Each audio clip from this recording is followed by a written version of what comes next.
This episode, we are going racing at Daytona International Speedway in a 14-hour endurance race in the World Racing League.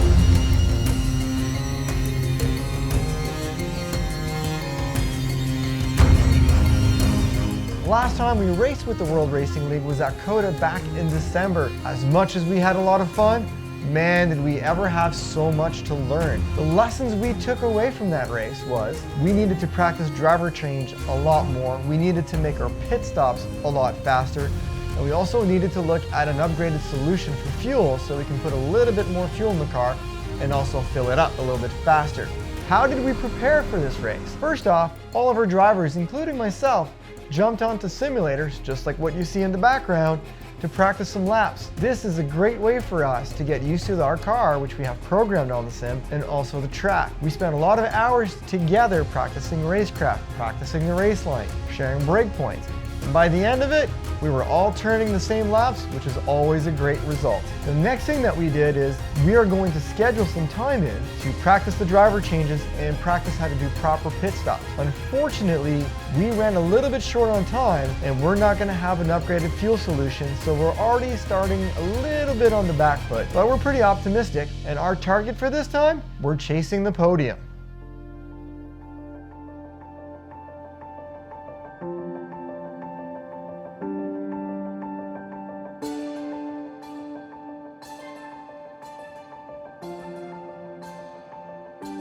So it's now Friday. This is the test day at Daytona. The goal for the day is, first off, before we even hit the track, we're going to be practicing the heck out of driver changes.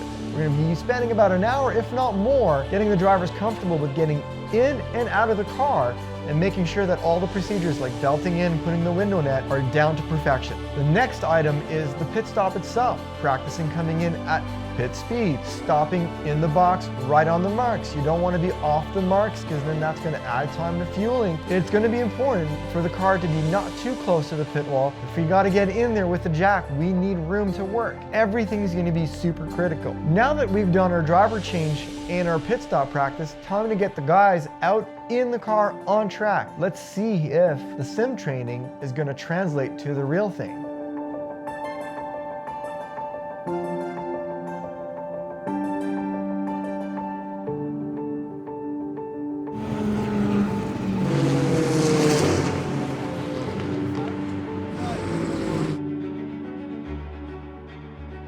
Sim racing for about 3 years. I've been real life racing for about 2 years, and it's my first time at Daytona. Quite exhilarating. It was quite shocking. The fact that I'm here, driving out to pit lane was quite surreal, but my experience racing here on the sim was natural. As soon as I started going out on track, felt right back at home, and the car felt great. I had a lot of fun. I was pushing it a little bit more, 1% each lap. I did a little bit of sim racing on the track. Did some at home on my not so good rig, and then I did a few laps on Mark's pretty sick rig. I used different sims. I did Assetto, I did iRacing, different cars, which I think helped me get a better grasp of the idea of the track and how it's going to relate to when we actually drove the track in real life. It definitely helped. I wouldn't say it's identical, but the reference points and the idea of what the track is actually like definitely gave me an advantage coming in. Pretty much, like the good thing about having like Mark as a coach is that he already experienced so many things over the years. Kind of a kickstart for us. So he pretty much, gives us all the pointers that we need. He prepares us for stuff that we don't really expect as sim racers. You don't expect the car to brake. You don't expect to check all the temperature. Now, one thing that we have to consider and plan for is the heat. We knew it was going to be warm here in Daytona, but man, is it ever warmer than anything we expected. This is a power track. The engines are going to be revving high and hard for a long time. We got to make sure that we're going to put our brand new coolers on for the race. So we have an engine cooler with the oil, and we've just added a differential cooler, which is manually operated by the driver. So we're going to have to make sure to use it to keep everything cool for the race. And pray for some good luck.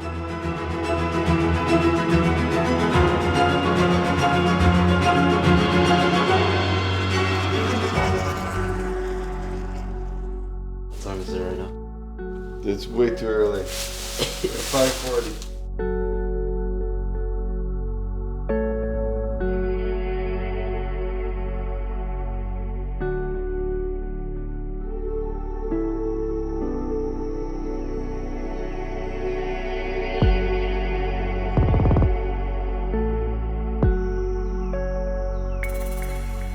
So it is finally race day. What did we learn from yesterday? We're definitely the underdogs. So we have 7 cars in category, and there are 3 cars that have qualified in front of us that are definitely running more power than we are. We are faster on the infield in all of the technical bits, even compared to the GTO cars. But we are lagging on the banking, which is pretty much most of the lap. So we're definitely gonna have to make sure that our strategy is on point, that we're perfect all day, that we don't attract any penalties, and a little bit of good luck.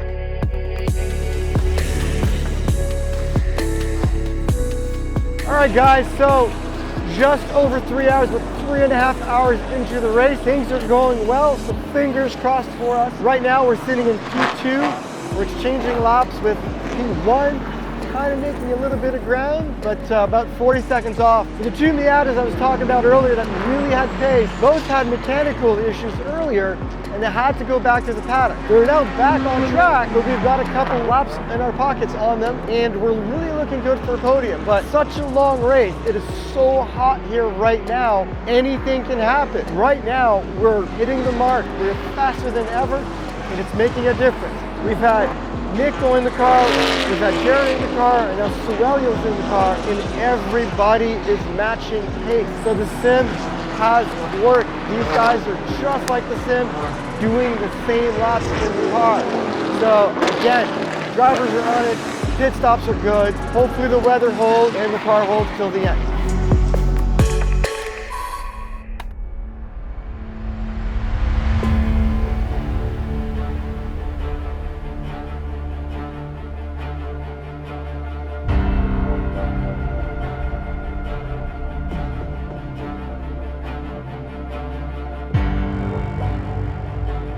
So the brakes went away fairly quickly from one corner to the next. It was pretty instant. Obviously, I couldn't push too hard because we had no brakes, but the team needed me to stay out, so I had to nurse the car around the track for a good 4 or 5 laps with no brakes. Wasn't the greatest feeling, definitely not the most fun to drive.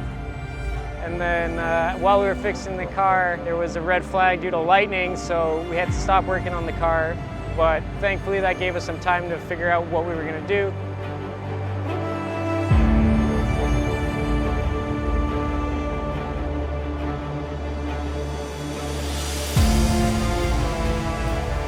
In a haste to get this car back on the road, we're really going to have to pull it as a team and work hard to find a solution. So everybody was engaged. We had people calling all the parts stores around to try and find some spare parts. Unfortunately, we were only able to find some new rotors. Calipers are nowhere to be found, which are probably the most critical point, but we never give up. In adversity like this, it's important in endurance racing to never give up.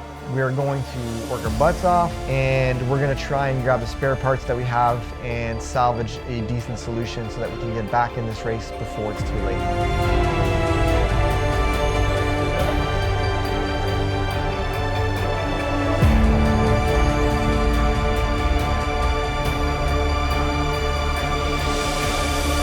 After working very hard, we found the solution. So we were able to salvage the part and disassemble our calipers and rebuild them good enough, as Jeff would say, to finish this race or at least get back into it. Obviously, we've lost about 2 hours of time. We're now back in P3, still a lot of time left. So let's get back in this race and let's just focus on bringing the car home on the podium.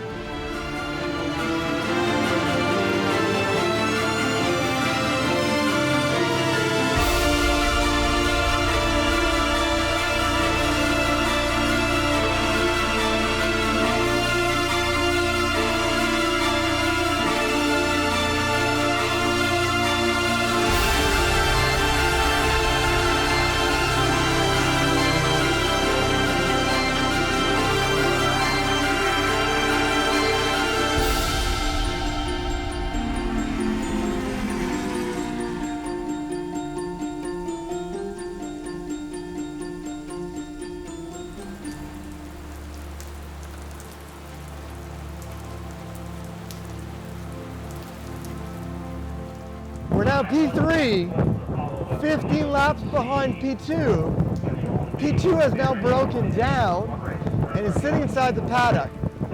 But we're currently under red flag conditions due to lightning. I don't know if you can see, but there's a storm coming. And I'm not talking about sneaky. This is a huge tropical storm that's about to hit. And here at Daytona, they take safety very seriously. So as long as there's a lightning strike within 8 miles of the track, we have to start a clock for 30 minutes and will not restart. An hour and 45 minutes for this to hopefully clear, to get back on track and do 15 laps to get back to P2. So before you watch the rest of the video, try and guess if we're gonna get to go back on track or not.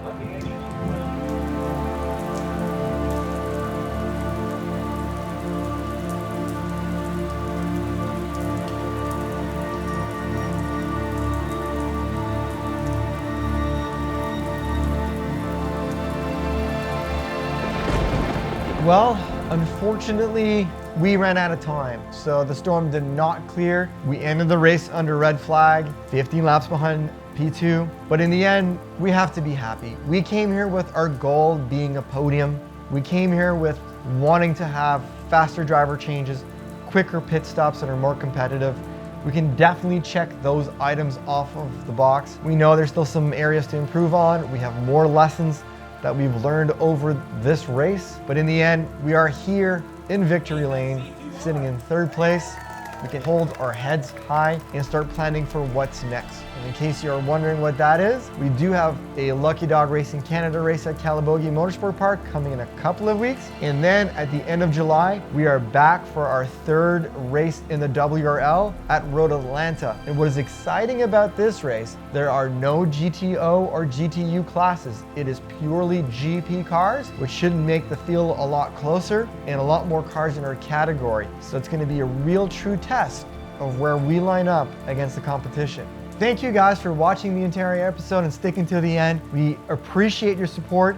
And if you do want to see more episodes like this one, be sure to like and subscribe. And we'll see you in Atlanta.